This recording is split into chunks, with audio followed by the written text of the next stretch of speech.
Well, welcome back to Barrett-Jackson Online. I'm Alan Taylor with Matt Stone here for Barrett-Jackson 2014 live coverage from the show floor. Take a break just for a second from the block and talk to some of the movers and shakers here at Barrett-Jackson. You know, there's a lot going on here besides the auction block. A lot of the automakers actually come here with some of their newest product, like Ford Motor Company, and the new 50th anniversary Mustang is here. And there's only like 10 in the entire world, and I think we've got 2 of them. Steve Ling from Ford Motor Company, put your hand in mine and say hello. Good to see you again, Alan. We were just in Detroit and at CES. We've been kind of traveling around the world together. I think you're following me. I am following you, just actually. Yes. As you know, Matt and I are both Mustang owners. I just sold mine so that I can make room for the 50th anniversary. As soon as that's ready, I'm going down to get mine. But Matt, you had a couple questions about the new truck. Well, indeed. In case you haven't seen all of the news announcements out of Detroit, the Ford F-150 is about to change from a very fundamental and structural standpoint. Now, you think about it. For the last 100 years or so, we've been making trucks out of pretty much the same stuff as we always have. Iron, steel, glass. They are heavy by necessity for a long time. Strong and need to last long and have payloads in the back and all that, but they're heavy. And making vehicles heavy burns gas, depletes performance, and makes it difficult to make a vehicle handle well. It's expensive, and we're talking about recyclability and renewable energy and all that stuff. The absolute quinella of improving all that stuff is to reduce vehicle weight. And one of the very best ways to do it is by using lighter and still strong materials. So what's happening with F-150 for the next generation? Well, Matt, I was going to say you're absolutely right. It's about ultimately, because truck owners are smart and they want function. They got to have function. You got to do it at the right price and all that, so it works for them. And we started doing that with EcoBoost. So we took out, downsized the engine, used technology to give them the fuel and the power. And the next step of that is the new F-150, where we're actually going to take out over 700 pounds of sheer weight by using aluminum body panels throughout the whole truck. But it goes much deeper than that, because you look at the frame, we've actually increased the strength, so the truck is actually stronger than before, more rigidity. And then by taking off the weight, it's actually going to be able to tow more, haul more, and get better fuel economy. And in fact, we're bringing in yet another EcoBoost engine. But let's go back to your question on the aluminum, because making that work on the volume you have with a truck like F-150, the best-selling vehicle in the U.S. for 32 years, the best-selling truck for 37, it's a lot of aluminum. And using that technology, we've been doing it in aircraft for decades, but how do you take military-grade aluminum, which has some great properties, like it's even more dent-resistant, but make sure it's going to be great in crash, it's going to be great over the duration, because people keep their F-150s for hundreds of thousands of miles, years and years and years. Hard. So how do you attach the aluminum to the steel parts of the truck? How do you do all that and make sure it's going to last a lifetime, whether it's in the heat here, say in the desert of Phoenix, or it's up in Prudhoe, Alaska? So I have to tell you, the years and years of engineering, of testing that have gone into this, because at the end of the day, this is the franchise for Ford Motor Company. This has been very well thought through by the best minds in the industry who deal with materials, and then really can put it all together. So we, not just to say, hey, we've got aluminum, or that we've got this new composite alloy that nobody else has, but that it gives that true benefit to the customer. The truck absolutely has to be bulletproof. We get that. That's what our customers expect, and it will be. As a guy who's road tested cars for 25 years now, you peel 700 pounds out of the weight of a vehicle, it automatically, without doing anything else, it performs better. You get, power to weight goes in your favor, right. So you get better performance. It's a third of a ton. Automatically better fuel economy, and if you're burning less gas, you got less emissions.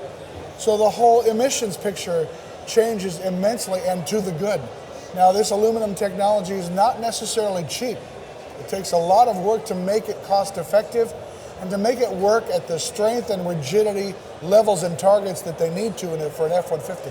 I believe that the low-hanging fruit has always been the trucks that sell in the volumes that F-150s do. Because if you put one aluminum car out there, you save a little gas, you save a little emissions, but You put hundreds of thousands of F-150s out there that are getting all these benefits automatically, millions, and all of a sudden the multiplicity effect is huge, and it starts making a real difference. How about cost? He said, and I think we all have to agree that it's going to be a better truck. It's already beautiful. We've all seen it at the Detroit Auto Show just a couple days ago. How's it going to affect cost? I have to say, I think you'll find that there's probably not a lot of alloy in this form that's going to be available from any place else for a long time, because so much goes into all the F-150s that are built. But I think customers are going to see, for the price they're going to pay, we're going to be not too far from where they are now, and we had to be there, and that's why, you know, making this happen is such a bold move, because you've got to get the whole business economics all the way through to make it work, including how do you know, the repairs, you know, all those sorts of things for the dealers, for everybody else to work that through.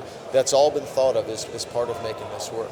When you make truck or car, any vehicle lighter, everything else gets better. Yeah. And I actually, you know, a fun to drive truck. I mean, it brakes better, it steers better. When you go on a diet to lose 700 pounds, it's a lot of weight. And even for the body roll factor and everything, got a lot of weight in the air like that. It's just all going to be better. One more thing, I know that things are changing, as we're on right now on Barrett-Jackson.com, and now we have basically, in essence, television. It's a lot more cost effective than going to a network. So because things are changing, your marketing is changing as well. You have more opportunities like right now. How are you changing the marketing at Ford Motor Company? It seems like you're using a lot more social media. You know, absolutely, and I'm really proud. As people have seen from how we've been launching cars the last few years, it's all been going very digital. We had, on the day of the launch of Mustang, half the people on the internet in the U.S. saw the Mustang. Half the people in the U.S. saw the Mustang. 180 million people, you know, saw it. 180 million. Mustang's up to 5.6 million people on its Facebook page. So, you know, and those are staggering. But awesome. Again, what I like about it is it's such a great way to connect with people that even though it's a big number, hey, I want to go find out something. Yeah. I want to tell my story. I want to read stories about. And that's what's great about the internet now, and the ways that everybody's able to connect and share. You know, be it a picture that, you know, the number of pictures that are being taken here of the car that we have on display and going all over. I mean, yes, that's why you do it. Yeah. So when you have that available to you versus just doing a 30-second ad on TV or doing a newspaper ad or things like that, it lets you get into content. It lets you get into storytelling. It lets you get into ways, as I said, to touch. That really does take advantage of that technology in a way that I just think it's so much more interesting for everybody to enjoy. You know, we're really excited. I mean, the vehicle's going to be in dealerships come the fall. Nobody wants it there faster than me, I'll tell you. But I'm so excited to get people in those vehicles because the way that they drive, they make you feel special. I think that's the best part to me is you sit in it and you just go, wow.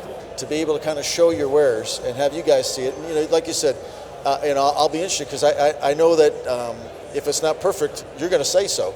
And I respect that because that's the thing that's great about what we get to do and coming here and doing this is we take that feedback and bring it back in. And if it's not great, that's what we want to do and make it that way. But it's all of that learning to date's been built into those products that you're going to drive. All right, Steve Ling, thank you very much. My pleasure as always. One of the great marketing guys over at Ford Motor Company. Things are changing, and it's all the better for you guys.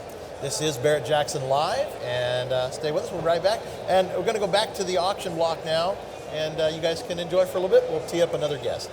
Right spectacular and upgraded with the Adventurer 345 Hemi power plant. But